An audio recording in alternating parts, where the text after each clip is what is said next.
Hey, Scott Horton here to tell you about this great new book by Michael Swanson, The War State. In The War State, Swanson examines how Presidents Truman, Eisenhower, and Kennedy both expanded and fought to limit the rise of the new national security state after World War II. If this nation is ever to live up to its creed of liberty and prosperity for everyone, we are going to have to abolish the empire. Know your enemy. Get The War State by Michael Swanson. It's available at your local bookstore or at Amazon.com in Kindle or in paperback. Just click the book in the right margin at scotthorton.org or thewarstate.com. All right, you guys. Welcome back to my show. Hey, guess what? I got Adam Kokesh on the line from Adam versus the Man. And Adam won. Really? Sort of, kind of. Sounds like it. Hey, man, how are you doing? Outstanding. Yourself? I'm doing great. So, yeah, I saw the good news in the Washington Post. Adam Kokesh walks out of there on his own 2 feet. Pretty good, huh? Yeah, no, and it was, it's been a long time coming and getting past. This is the last significant legal hurdle coming out of what happened on Independence Day last year, making the video with the shotgun in D.C. and the raid on my home and everything attached to that. And it's a huge relief to be past this. It hasn't even sunk in yet. And I do want to share something, though, with your audience, if I may, aside from just, the good news and how this went down, which was the judge really did a total, it seemed like an absolute reversal in her attitude from the plea hearing 3 months ago. And I can only hope that she spent some of that time watching old YouTube videos of mine or, reading the news coverage. But I really, at one point during the hearing, I really felt like I was talking to a fan. I mean, she was, really being as supportive as possible. And even articulated that the idea of someone who's like an activist like myself would be more harmed from having a felony on the record. And that was, she mentioned voting. And of course, as you know, I'm not against voting, but I engage in principled non-voting most of the time. And, but just to hear the way she said it, and then the way she kind of made, I don't want, maybe it's too strong a word, but a snide remark about what the government of D.C. had done in this case. It was, I had to bite my lip to stop from laughing. It was really a fun scene in court. But I've learned a lot from this. And Scott, as you know, I wrote a book that I started writing while I was in jail. And I've released it for free in every digital format possible. I killed the brand Adam versus the Man to really just focus on the book and be about the message of freedom. And I've been developing these thoughts for a while. I've got a big announcement coming up on the 15th here, but I've really decided to make sure that, well, I've thought for a long time, building an audience is great, but it doesn't essentially change anything necessarily. Civil disobedience can win headlines, but it doesn't win converts. And there's a lot of resistance that we engage in that is unproductive. And I think if we really care about achieving, the alleged goals of the movement, and no one's really talked about it in these terms except in the big abstract of achieving a voluntary society, we have to be absolutely ruthless in looking at the efficiency of what we are doing in terms of, does it fundamentally change the way people think? And I've made a lot of changes as a result of that. And the main thing for me is focusing on the book. But I would hope that people in the movement realize how far behind we are, and that, we have to find ways to snap out of the insular conversation within the movement and really get out and share the beauty of this message with people. Yeah. Well, I've really been thinking about that a lot this week as these poll numbers come out and have super majorities of the American people for going back to war with Iraq after, boy, have I been pissing in the wind. I mean, I've been doing nothing but cover Iraq this whole time, and as far as the measurable difference it's made in society, there ain't one. I mean, I certainly have gotten emails from people who say, hey, thanks for setting me straight and that kind of thing. I value that a lot. I know individuals value it. But, man, it should be a little bit harder to convince Americans to go to war right now than it is, I think. Come on. Yeah. I can't help but feel like, well, maybe I need to maybe there is no efficient way for me to do what I do, but I don't know. Well, I still think there's a great value in, all the activism that I've done and all that's being done in the movement. But I know that when I took a look at this principle, I wanted to adjust, my approach and my attitude. But, the thing that I've been the most satisfied of in my activism so far has been the kind of feedback I get from people who say, "Wow, Adam, you changed my perspective." And I get that from people who say they were listening to my show for 6 months and then it kind of sunk in. They were kind of ready to hear it. And one of the things that's been surprising is, I've heard people who said that the Jefferson Dance Party video from 2011 of me getting body slammed with a group of activists at the Jefferson Memorial, dancing in civil disobedience, that was the thing that was a catalyst for someone and got them thinking. But I'm really excited to know that what I'm doing with this book is the most that I can do to grow the movement. Yeah. And the book is Freedom, and here it is at Amazon.com. And I guess, is that... Don't go to Amazon, and just to leave reviews. The very first line in the description of Amazon says, you can get this book for free in every digital format here.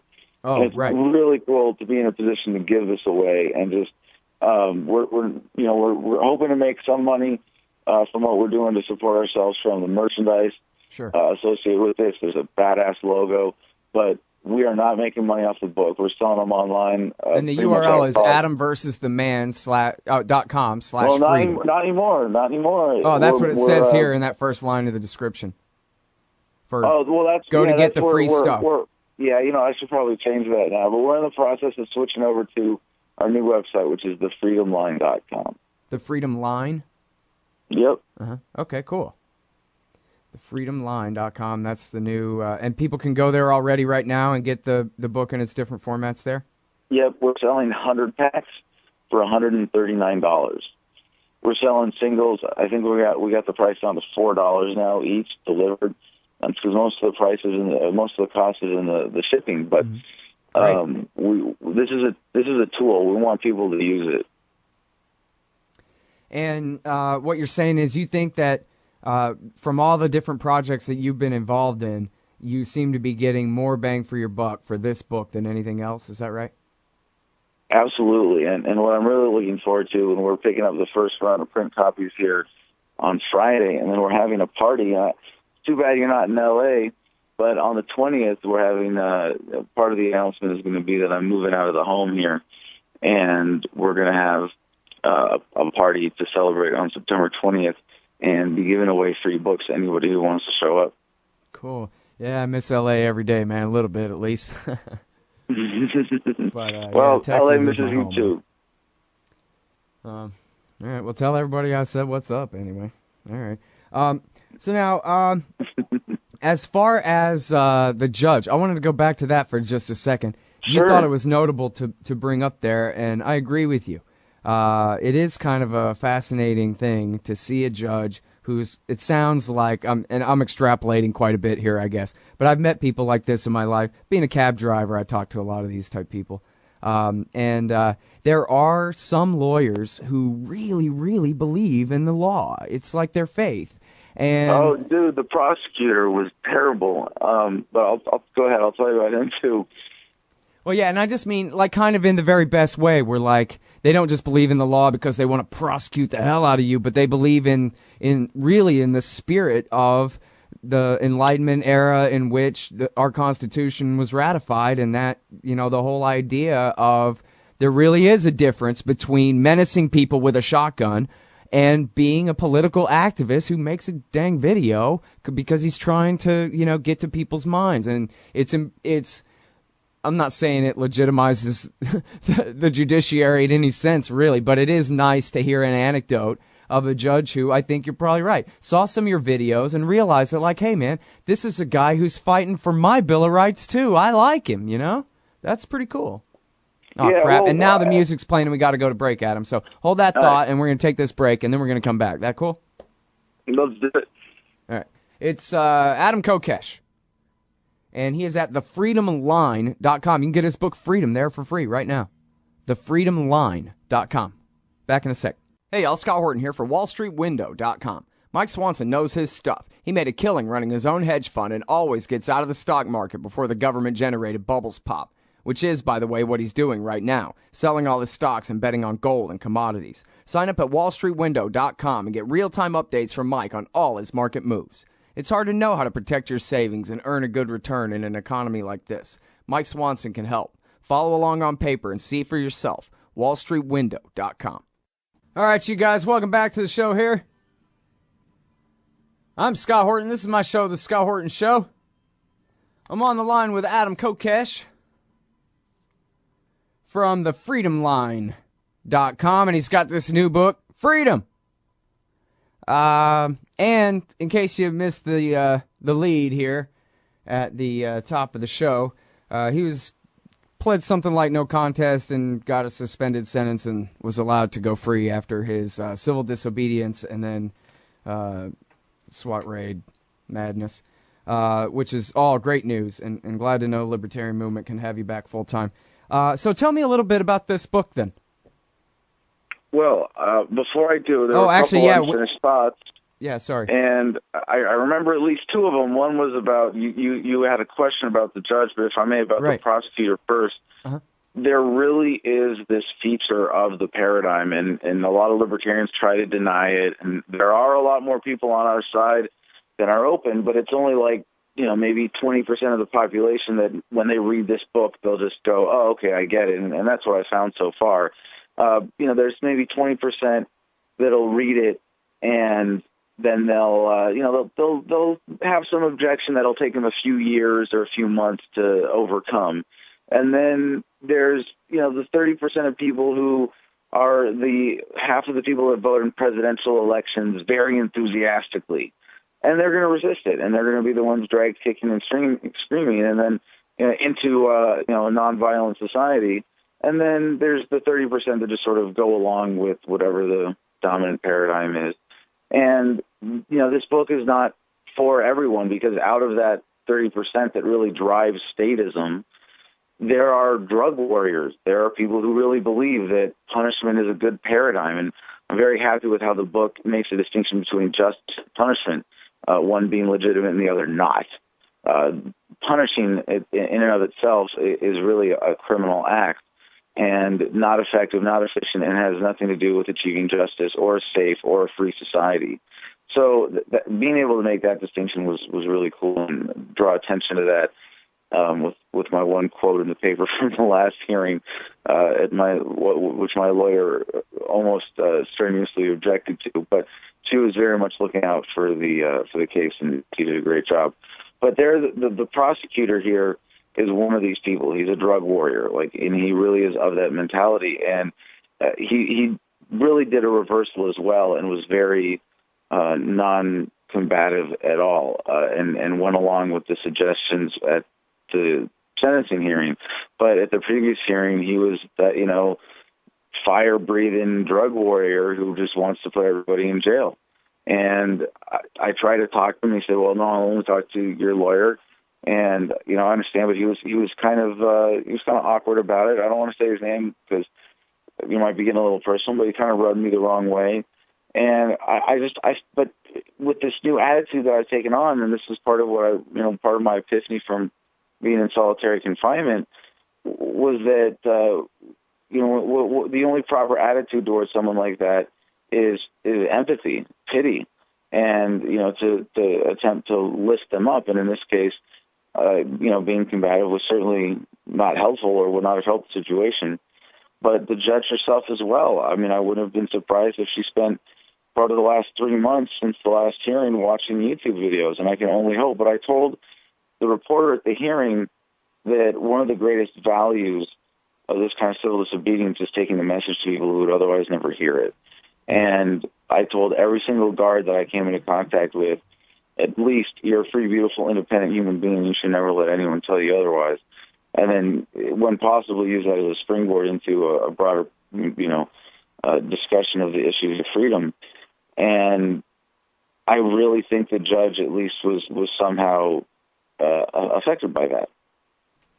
Yeah, no, that's really good, man. I'm really happy to hear that, and especially the results. But You really prove your point, though, about just how easy it can be to reach people sometimes, The problem is, of course, this is what we're talking about with the polls this week again, is the consistency. I mean, I think I could probably tell someone how they lied us into every single war America's ever been in, and then they'll still believe in the next one too. And the polls right now have super majorities of people say that not just Iraq, but even Afghanistan was a mistake, even though they're correct to believe that that's where Osama was after 9/11, and they'd be wrong if they thought that the Taliban didn't offer to hand him over. They did. But anyway, the point being that one at least started off with a very plausible excuse for it, right? But they even think that one is a mistake. But then the next 3 or 4 or 5, intervene in Libya, why not? Yeah, go back to war in Iraq, sure. 74% in the CNN poll say, sure, bomb Iraq, why not?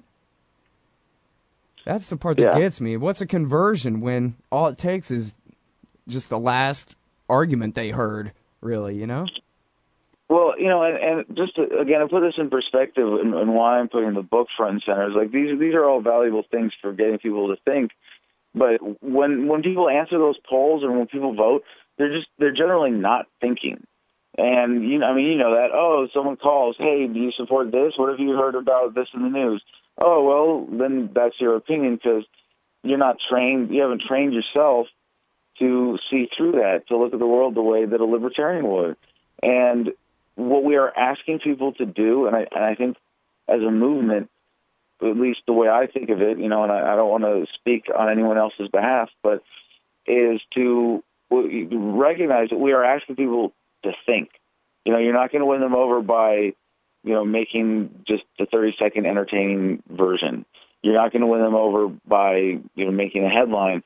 We are asking them to think, and the book is the easiest, most concise way to get someone to do that, to really consider the message. And there are lots of other ways out there, and I'm not, demeaning anything else or any of the other work that I've done, but I think this represents, a shift that I would hope other people consider. And if they see this book and they don't think it's an effective tool for this, that they write their own, or they make their own, or they come up with something that is, about what is, at least they consider their own activism in terms of, is this what I can be doing that is the most efficient way for me to change the paradigm at a fundamental level in America and in the world?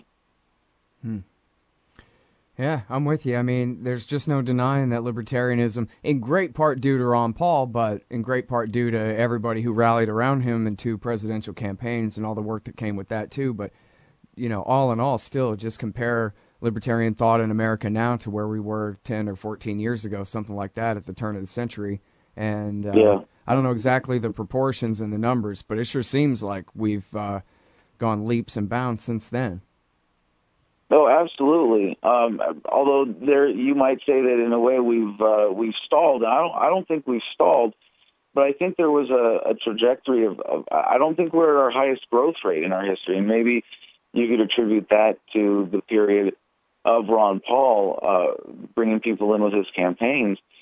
But one of the things we found out is that a lot of those people were, and this was part of the beauty of Ron Paul's outreach effort in a sense, or effectiveness in outreach, is that it brought in a lot of people who weren't already thinking in voluntarism or in freedom, and they liked Ron Paul because of his integrity or the Constitution.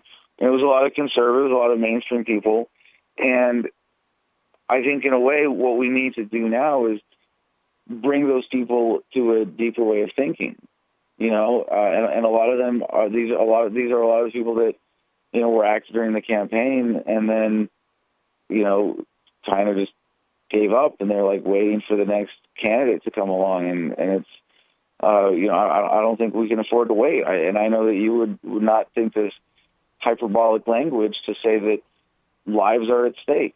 Yeah. Well, listen, we are absolutely on the cusp of, well, I don't know, I guess I've thought this for a long, long time, but I don't know what they're waiting for anymore for full-scale lawless fascism where they just, like Operation Garden Plot or whatever, where they go ahead and just suspend the Constitution and just say, no, look, there is no Constitution, there's our power, and you'll do what you're told. That's, we're basically at de facto Haven't that they right affected now. And school? I don't Yeah, think I was it's a gonna say, stretch to totally. say the next big terrorist attack in America, and that'll be the end of our Bill of Rights, the end of the pretense of our Bill of Rights in this country. Well, I am certainly afraid of something being deliberately brought to our shores, let's just put it that way, around, in the name of ISIS. And the implications for that would be quite scary. I think that whatever it is that's going to come next is going to be to justify the militarization of police, and then it's not going to come in leaps and bounds. But I'm much more optimistic, especially in the long term. And this is, by the way, Chapter 10, Section 4, talking about localization. But I think people are waking up and in many ways putting a check on government power in terms of the scale of what they can get away with. Like, in a lot of other countries, when they get the militarized police out there, they're killing people. Like, people die on a regular basis. That didn't really happen around the protests in Ferguson, as gross a display as it was. You look at Obama's attempt to get boots on the ground in Syria. I think the anti-Iraq war movement deserves a lot of credit for inspiring resistance in the military. And from my work with Iraq Veterans Against the War, I'd like to take some small credit for that as part of that much, much larger effort. But I think people are still, if you don't change the way they think, they're not capable of admitting mistakes while they're being made, but they can learn the lessons from them. Right. Yeah, that's a good way to put it for sure. All right, well, listen, man, I'm sorry we're already over time and we got to go. But I appreciate your time. It sure is good to talk to you. And sure is good to know that you're free. I was worried that they were going to lock you later. Free-ish. Thanks for plugging the website too, Scott. It's good to talk to you, brother. TheFreedomLine.com. We'll see you all there. Oh, yeah. All right. Thanks, Adam. You hate government, one of them libertarian types, or maybe you just can't stand the president, gun grabbers, or warmongers. Me too. That's why I invented libertystickers.com. Well, Rick owns it now, and I didn't make up all of them, but still, if you're driving around and want to tell everyone else how wrong their politics are, there's only one place to go. Libertystickers.com has got your bumper covered. Left, right, libertarian, empire, police, state, founders, quotes, central banking. Yes, bumper stickers about central banking. Lots of them. And, well, everything that matters. Libertystickers.com. Everyone else's stickers suck. Hey y'all, Scott Horton here. Are you a libertarian and or peacenik? Live in North America? If you want, you could hire me to come and give a speech to your group. I'm good on the terror war and intervention, civil liberty stuff, blaming Woodrow Wilson for everything bad in the world, Iran, central banking, political realignment, and, well, everything. I can teach markets to liberals and peace to the right. Just watch me.